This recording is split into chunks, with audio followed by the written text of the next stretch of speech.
ជាបឋមខ្ញុំសូមជម្រាបសួរអ្នកទេសនាទាំងអស់គ្នាថ្ងៃនេះគឺយើងនឹងមកដោះស្រាយលំហាត់ថ្មីមួយទៀតគឺគេឲ្យប្រៀបធៀបចំនួន a និង b តើ a និង b មួយណាធំជាងតោះកុំឲ្យខាតពេលយើងចូលទៅដោះស្រាយលំហាត់យើងទាំងអស់គ្នាហើយលំហាត់នេះគឺយើងអាចធ្វើបានពីរបៀបនេះគឺជារបៀបទី1ចំពោះរបៀបទី1នេះគឺយើងតាំង x ធំជាង y ដូច្នេះតាមវិសមភាពយើងអាចទាញបានថា x ការ៉េក៏ធំជាង y ការ៉េដែរយើងអាចនិយាយបានថា x ដក y ការ៉េធំជាង0 x ការ៉េដក y ការ៉េក៏ធំជាង0ដែរចំពោះវិសមភាពបើសិនជាចំនួន2ធំជាង0បើយើងយកវាគុណចូលគ្នាក៏ធំជាង0ដែរដូច្នេះយើងទាញបាន x ការ៉េដក y ការ៉េកតា x ដក y ការ៉េក៏ធំជាង0ដែរយើងគុណពលាតមកយើងបានអីគេ x គីបដក x ការ៉េ y ការ៉េដក x y ការ៉េបូក y ការ៉េគីបធំជាង0 x គីបបូក y ការ៉េគីបដក x ការ៉េ y ការ៉េដក x y ការ៉េធំជាង0 x គីបបូក y ការ៉េគីបយើងបោះពីនេះមកខាងស្ដាំមកគឺយើងបាន x ការ៉េ y ការ៉េបូក x y ការ៉េតមកគឺយើងគុណ3ចូលសងខាងមកយើងបាន3គឺថា x ការ៉េបូក y ការ៉េគីបធំជាង3គឺថា x ការ៉េ y ការ៉េបូក x y ការ៉េស្មើ3 x ការ៉េ y ការ៉េបូក3 x y ការ៉េយើងតាំងនេះដោយផ្កាយមួយចុះបន្ទាប់មកយើងមើលទៀតយើងមើលថា x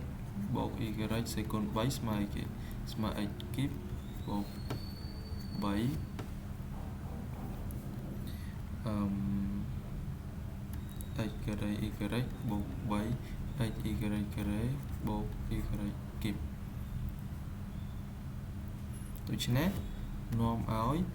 3x ការ៉េ y ការ៉េបូក 3x y ការ៉េស្មើ x បូក y ការ៉េសេគុណ3ដក x គីបដក y ការ៉េគីបស្មើ x បូក y ការ៉េស្វ័យគុណ3ដក x គីបបូក y ការ៉េគីបដូច្នេះយើងទាញបាននាំឲ្យផ្កាយមួយយើងទាញបានអ្វីទៅគឺយើងទាញបាន3កតា x ការ៉េ y ការ៉េ3កតា x គីប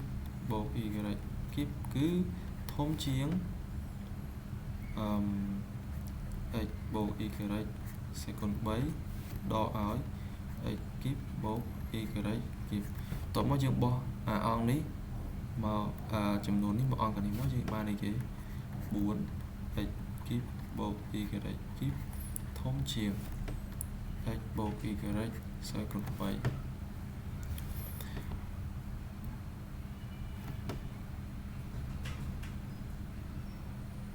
បន្ទាប់មកយើងឃើញថាមានអ្វីដូចគ្នាឬក៏អត់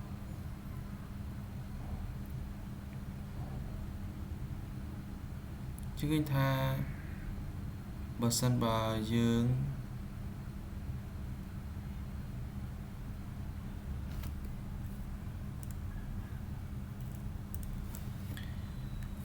មានន័យថា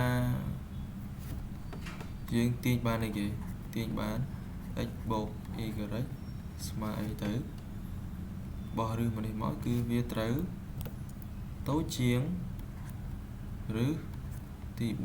3នៃ4កតា x គីបបូក y ការ៉េគីបបន្ទាប់មកយើងយកអីគេយក x ស្មើឬទី3នៃ3បូកឬទី3ចឹងវាស្មើនឹងឬទី3នៃ3បូកឬទី3នៃ3ចំណែក y គឺស្មើនឹងឬទី3នៃ3ដកឬទី3នៃ3យើងទាញបានអីគឺ x បូក y គឺត្រូវតូចជាង យើងទាញបាន x បូក y គឺត្រូវតូចជាង 4 នៃ 4 នៃអីគេនៃរឿងទី3នៃ3បូករឿងទី3នៃ3ស្វ័យគុណ3បូក 3 ដករឿងទី3នៃ3ស្វ័យគុណ3ស្មើនឹង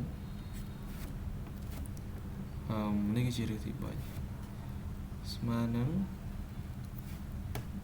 4កតា3បូក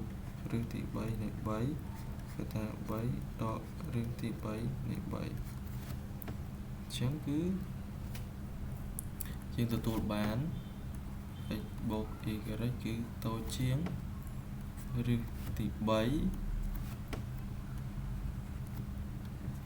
នៃ4កតា9អានេះគឺយើងប្រើរូបមន្ត a បូក b កតាដក b អញ្ចឹងស្មើ a ការ៉េដក b ការ៉េស្មើនឹងឬទី3នៃ4គុណឲ្យ3នោះគឺ4គុណឲ្យ6ស្មើ2ឬទី3នៃ3ដូច្នេះយើងទទួលបានគឺ x បូក y តូចជាង2ឬទី3នៃ3ប៉ុន្តែដែលយើងយក x ស្មើប៉ុណ្ណេះនិង y ស្មើប៉ុណ្ណេះយើងជំនួសម្ដងទៀតមកគឺយើងឃើញថាសមមូលឬទី3នៃ3បូកឬទី3នៃ3ដកឬទី3នៃ3បូក